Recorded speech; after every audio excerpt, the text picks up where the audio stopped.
Hi friends, हूँ छू कीर्तिस kitchen में तमाરું स्वागत करूँ छूँ। आज આપણે झटपट અને ફટાફટ બનતી ટેસ્ટી અને સ્વાદિષ્ટ સેન્ડવિચ બનાવીશું।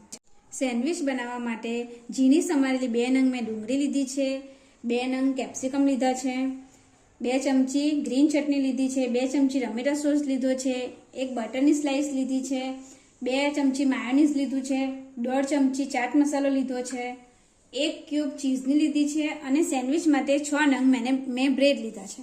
હવે સેન્ડવિચ બનાવવા માટે આપણે બધું મિક્સ કરી લઈશું। તો અહીંયા કેપ્સિકમ લઈ લઈશું,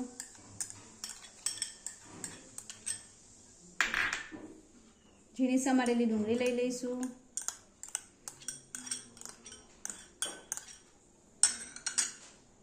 પછી ચાટ મસાલો લઈ લઈશું।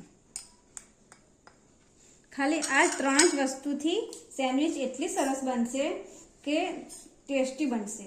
अने हूँ तो आ रीते सेन्डविच बनावुं छुं। बधुं मिक्स करीने आनाथी सेन्डविच फटाफट बनी जाय छे अने वासण पण बहु नथी बगड़ता। अने मायोनीज बी आपणे अंदर ज नाखी दईशुं।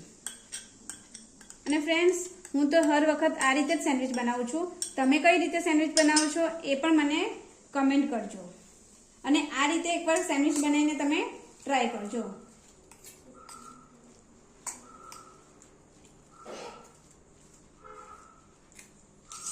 હવે આપણો મસાલો સેન્ડવિચ ભરવા માટે સ્ટફિંગ તૈયાર છે।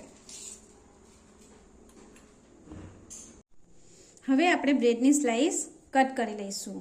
કટિંગ બ્રેડ પણ તમે યુઝ કરી શકો છો, પણ અત્યારે મારે ત્યાં કટિંગ બ્રેડ અવેલેબલ નહોતા એટલે મેં ઘરે જ કટ કરી લીધા છે। અને વગર કટિંગે બી તમે સેન્ડવિચ બનાવી શકો છો, કંઈ જ વાંધો નથી, સારી જ બને છે।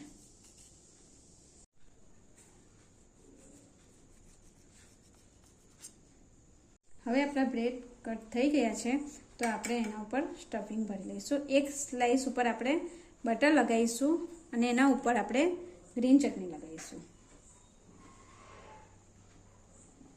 બીજી સ્લાઈસ ઉપર બટર લગાવીશું,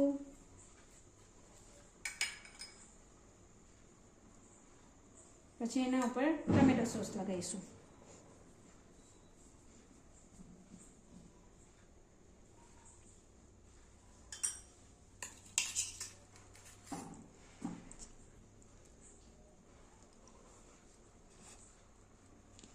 પછી આ રીતે આપણે સ્ટફિંગને ઉપર ભરી લઈશું।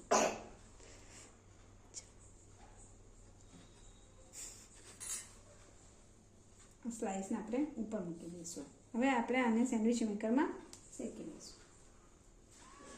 હવે સેન્ડવિચ ગ્રીલરમાં આપણે બટર લગાવી દઈશું। તમે સેન્ડવિચના ઉપર પણ બટર લગાવી શકો છો અને અંદર પણ બટર લગાવી શકો છો। તમારે જે રીતે લગાવવું હોય એ રીતે તમે લગાવી શકો છો।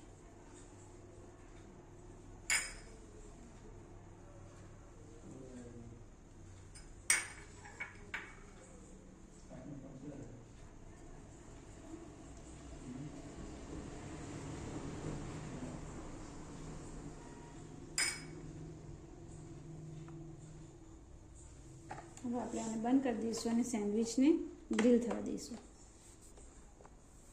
જોઈ લઈએ કે આપણી સેન્ડવિચ તૈયાર થઈ ગઈ છે કે નહીં।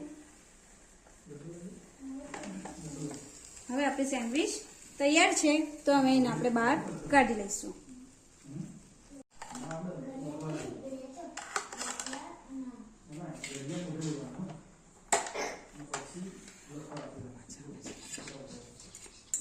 હવે હું એક સેન્ડવિચ તમને અહીંયા વગર કટિંગની તેલમાં તવા પર કઈ રીતે શેકાય એ હું તમને બતાવું છું। ક્યારેક આપણા ઘરે બટર ના હોય તો તમે સેન્ડવિચ તવા ઉપર બી બનાવી શકો છો અને તેલથી પણ બનાવી શકો છો। તેલથી પણ બહુ સરસ ક્રિસ્પી બને છે અને ટેસ્ટમાં બી કંઈ ફરક આવતો નથી।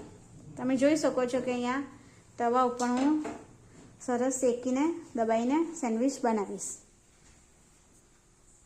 હવે એક બાજુ આપણી સેન્ડવિચ શેકાઈ ગઈ છે અને બીજી બાજુ શેકાઈ રહી છે। તમે જુઓ છો ફ્રેન્ડ કે કેવું સરસ એકદમ લાલ શેકાય છે।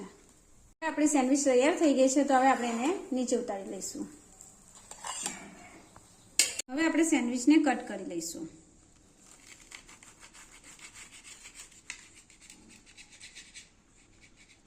તમે જોઈ શકો છો કે આપણું સેન્ડવિચનું સ્ટફિંગ સરસ શેકાઈ ગયું છે. હવે હું એના પર થોડું ચીઝ છીણી લઈશ. તમે ચીઝ અંદર પણ નાખી શકો છો, પણ અત્યારે મેં અંદર નથી નાખ્યું.